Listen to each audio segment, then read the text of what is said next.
What's up, everyone? It's Lan here with another episode of the Cheeseheadz Weekly Podcast. I admit I am not perhaps extremely prepared for this episode, nor am I extremely excited for this episode, but it is getting to be a slightly more exciting time of year in the football world.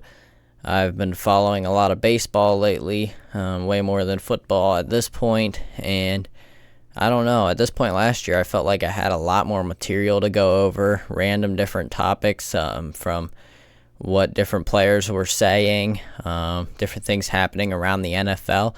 I don't feel like I have that, and that could be just because I'm not following it as closely as I did last year. I'm not sure, or else it's just not been quite as of an exciting offseason, especially without an Aaron Rodgers trade this year. But we do have some things to talk about. The NFL schedule for 2024 was released, and we will get into that, as well as my Packers record prediction for the 2024 season. Before we get into that, I would like to tell you that if you want to support the show, we have Q&As and polls on Spotify only on every episode. There's been literally exactly 0 participation in those. Normally I at least get 4 or 5 votes. In the past 5, 6, maybe even 10 episodes, I've gotten nothing. So that's alright, but those are a lot of fun if you want to check those out. There is a link in the description of every episode to send in a voice message. You can give me a question, whatever it may be. Questions would be very helpful at this point in the off season. It's kind of dead, and so if you have anything random that you want me to answer about, maybe the upcoming season or going into training camps and training camp battles, perhaps we can do that. The show is available about everywhere you get your podcasts, with the exception of Amazon Music. Not sure who listens to podcasts there anyway. New episodes come out every Tuesday. You can hit the bell icon on Spotify and on YouTube to be notified when a new episode comes out. Yes, the show is available on YouTube in video format. I'm trying to continue to make that better, and so we're working on that. Be sure to check out last week's episode with David Gonzalez. That was a good time, talking Cowboys, Packers, football, and talking some Super Bowl contending teams potentially next year, and also giving our top 10 quarterbacks, which you probably already heard mine if you listen to the show regularly anyway, in a previous episode, even farther back than that. You can tell your friends about the show. That would be really appreciated, actually. A great way to spread, probably the best way to get the show out, get the word out to everyone about how great of a show this is. Actually, if I'm bored on the show, you guys are probably bored too, so I apologize for that. Also, you can rate the show on Spotify. You can rate and review on Apple Podcasts. That also very much helps get the show out there. Gives it more visibility so more people can find it. Follow us on socials at Cheeseheadz_weekly, except for on X, which is at Cheeseheadz_W. I've been pretty active there, at least more than other places. So be sure to check out the show there at Cheeseheadz_W, and you can check out the website, which gives you all the episodes, all the places you can listen to the show, and everywhere you can follow me on social media there as well, greatcove.net/cheeseheadz. All right, we will get into this episode. We're going to start off with some news because OTAs is starting up. So we have some fun things going on, and some interesting, some perhaps surprising news as well. So we'll get into that here in a minute. Now, we did have the NFL's rookie premiere, which they bring in 40 draft picks to Los Angeles for marketing opportunities with league affiliates. Basically, they take a bunch of pictures of random rookies in full uniform. This year, two Packers rookies were attending, and that is QB Michael Pratt and running back Marshawn Lloyd. I believe that was last weekend, if I'm not mistaken. So that was pretty cool. You can check that out online. I'm sure you can find it pretty easily. In other news, we do have some injuries, some fairly significant ones.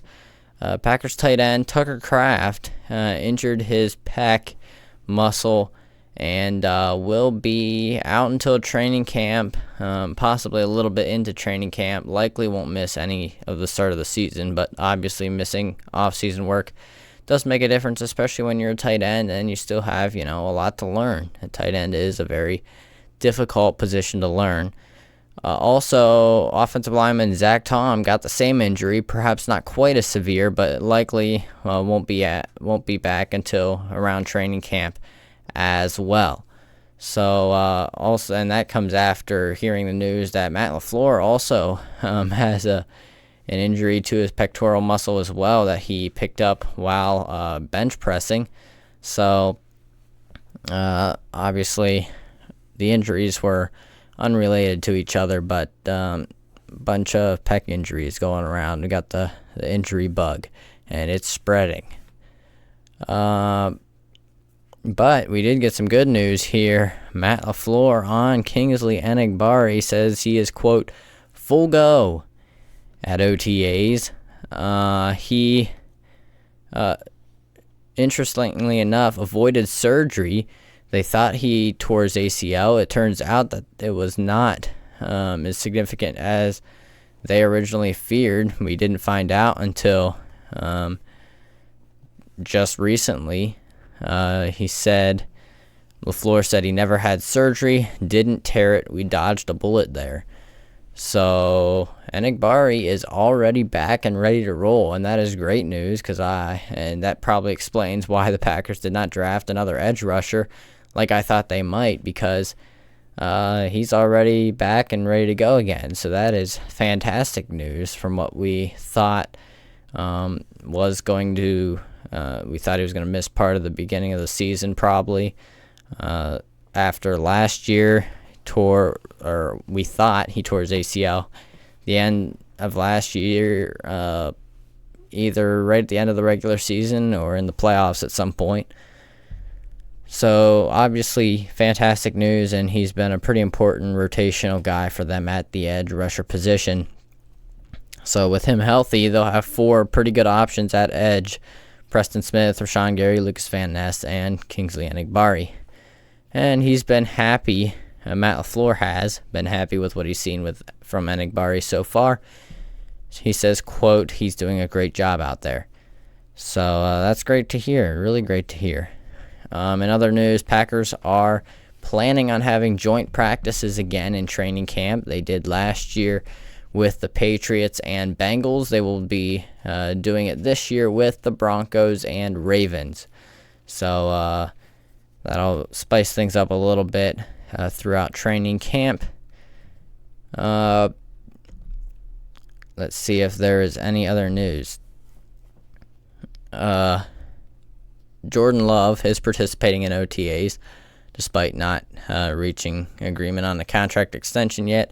I expected that because Jordan's a great guy, and I don't think they're in a huge hurry on either side to get this done. They want to make sure it's done right, and so they're going to take their time on it while hopefully getting him secured before the start of the season and before the QB market continues to rise. We talked about that a little bit last episode, but no matter what Love is worth, just because the market is continually going up, and it just pushes his price up. So the sooner they get this done, the better, likely.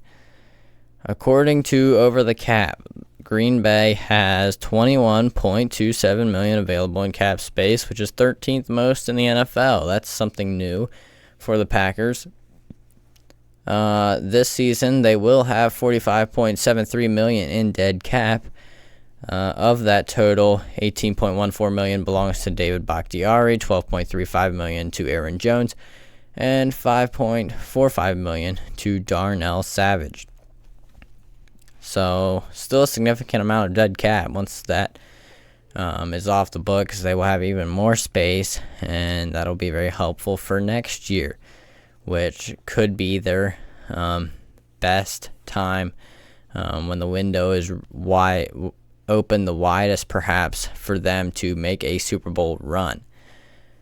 They will need cap space available to assemble practice squad and the 52nd and 53rd players on the final roster. During the offseason, only the top 51 contracts count toward the salary cap. Ken Ingalls, who tracks the Packers' cap situation, projects that those expenses will account for $5.43 million in cap space. There are draft picks that are still unsigned: Jordan Morgan, Edgerrin Cooper, and Javon Bullard.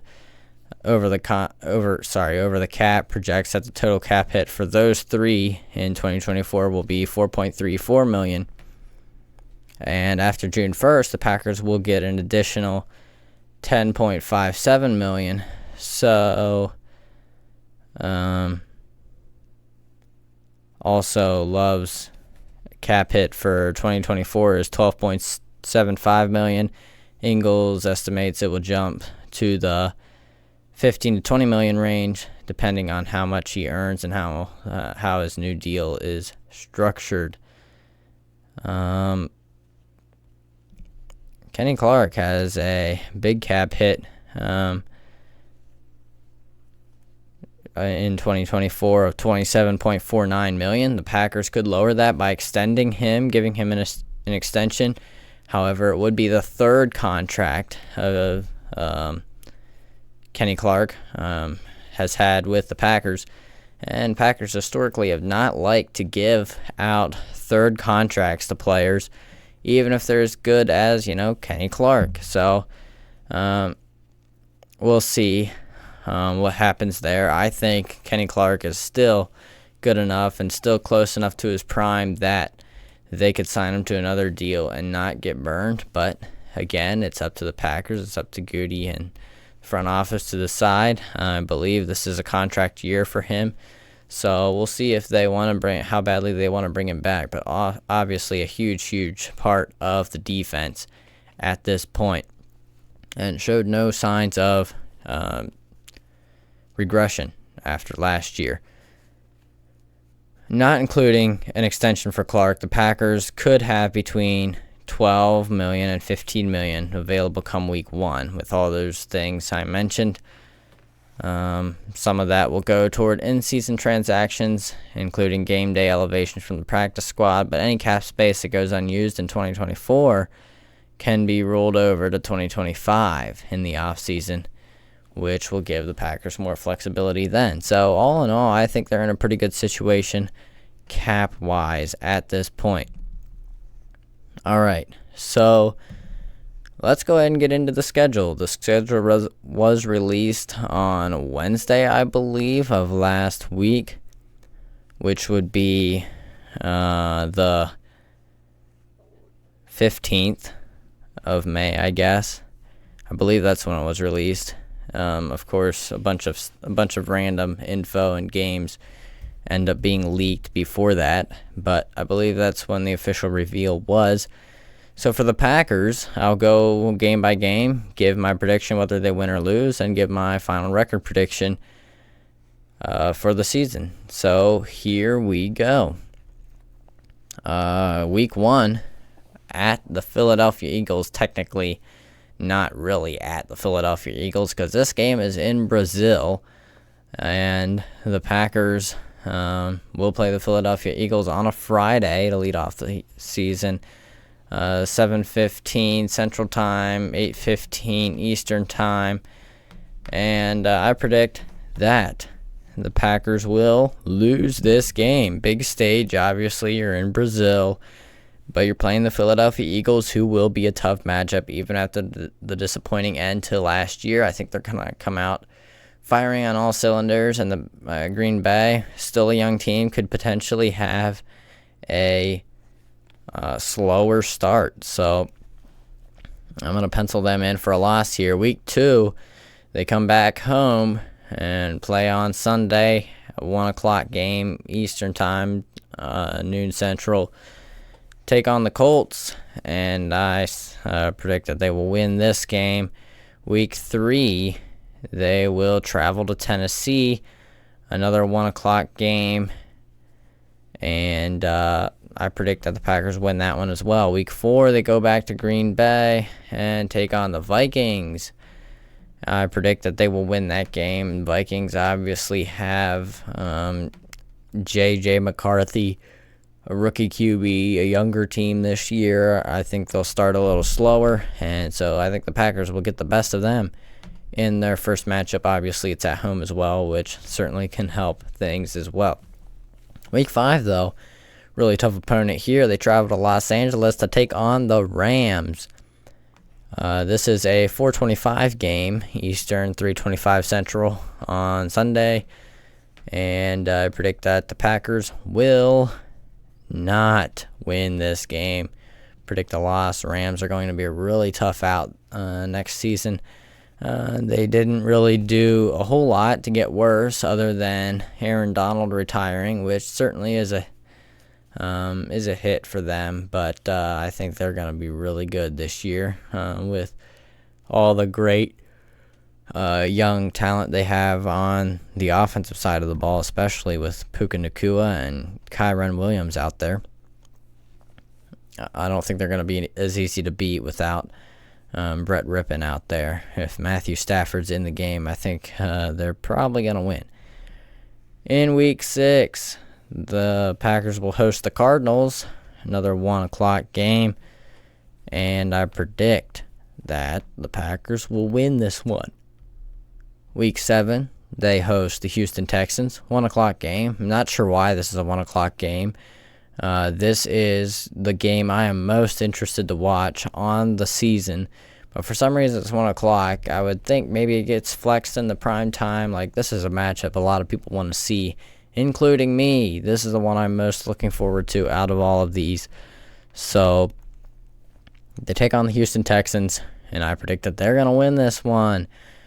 Showdown of the great young quarterbacks from last year, Jordan Love, C.J. Stroud, drawing a lot of comparisons and comparing and contrasting. A lot of people are, on social media and stuff, comparing and contrasting these players, but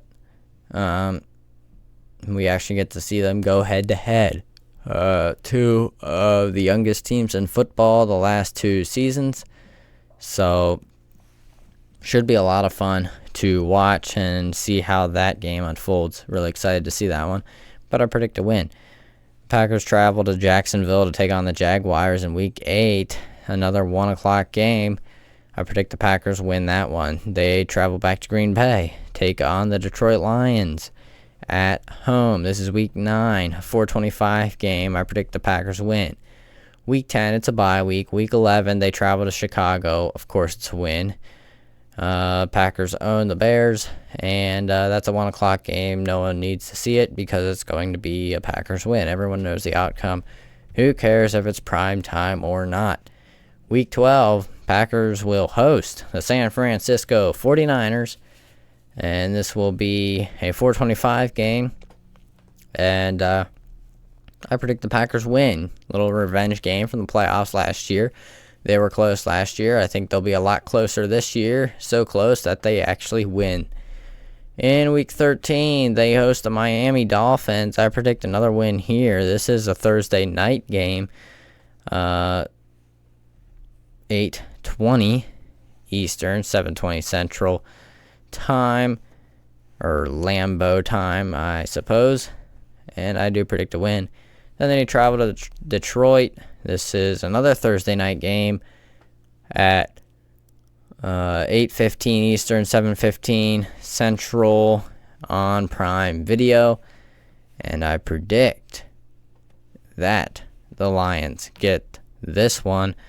Packers get their third loss of the year. Week 15, the Packers will stay on the road versus Seattle. This is a Sunday night game, 8:20 Eastern, 7:20 Central, which means I guess it's 5:20 Pacific time since they're in Seattle, in case anyone even cares. I don't.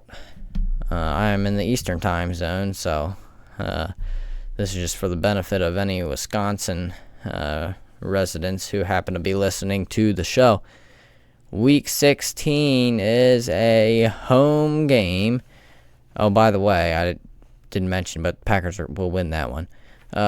Week 16, home game, New Orleans, Monday night game, their first of the year, 8:20 Eastern, 7:15 Central Time.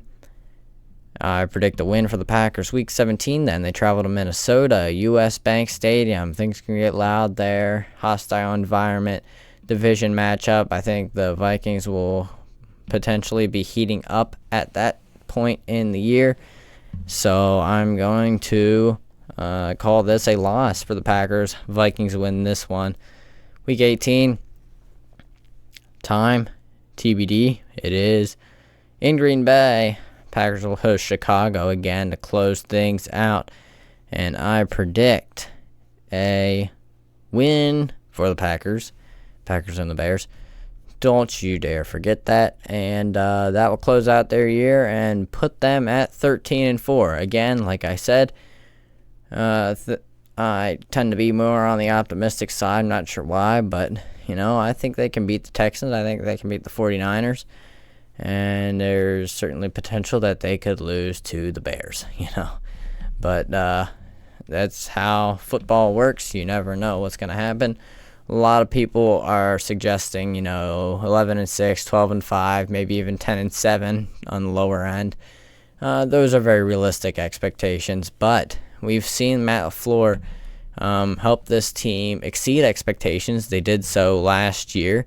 They did so the first year when LaFleur took over, and I think they're going to get back into 13 wins, which seems to be Matt LaFleur's magic number in the win column. So there we have it. Because I think their team is built back up to contend yet again. So there we have it. If their defense plays better than they did last year, they should have 13-4, no problem. Now, like I said, the game I'm most excited to watch, Houston Texans game, Stroud versus Love. The whole NFL world's going to be salivating over that one. As far as rest and everything goes, I don't have any detailed stats or anything to bring up, but I will say that while the Packers' opponents, that side of it, the schedule is fairly challenging, and they end up doing a lot of travel compared to other teams, especially because they have that Brazil game week 1. They actually have very good rest, a lot of net positives as far as rest goes between weeks, and as far as being at home and away, and as far as all that goes, they are in pretty good shape, kind of like last year. So their schedule's shaped up pretty good for them, I think. And, I'm excited to just get the show on the road and watch some football again. But, right now I've been watching a lot of baseball. Brewers are playing right now, so I'm just trying to get this done in a hurry so I can watch them. No, I'm just kidding. They are playing, and I do want to watch them, but not trying to rush the show because of that. But this is a little shorter episode. I don't have a whole lot more here. Feel free to send in a voice message or send me a comment or DM me on social media somewhere, whatever it is. Give me some ideas. You can email me, all kinds of different ways to contact me. In the description of every episode, you can find all the different ways to connect with the show and in turn with me. And feel free to give me any of those, episode ideas for episodes, any topics you want me to discuss, because I don't have a ton of ideas at the moment at this point in the off season. So, yeah, it'd be great to have your input from some Packers fans and or just NFL fans in general. All right, that will about do it for me today. Like I said, tell your friends about the show, rate the show, hit that follow or subscribe button, whatever it is. All of that's free. All it does is help me out, which is something you should want to do. Thanks for listening, everybody. Hope you enjoyed it. As always, go Pack Go.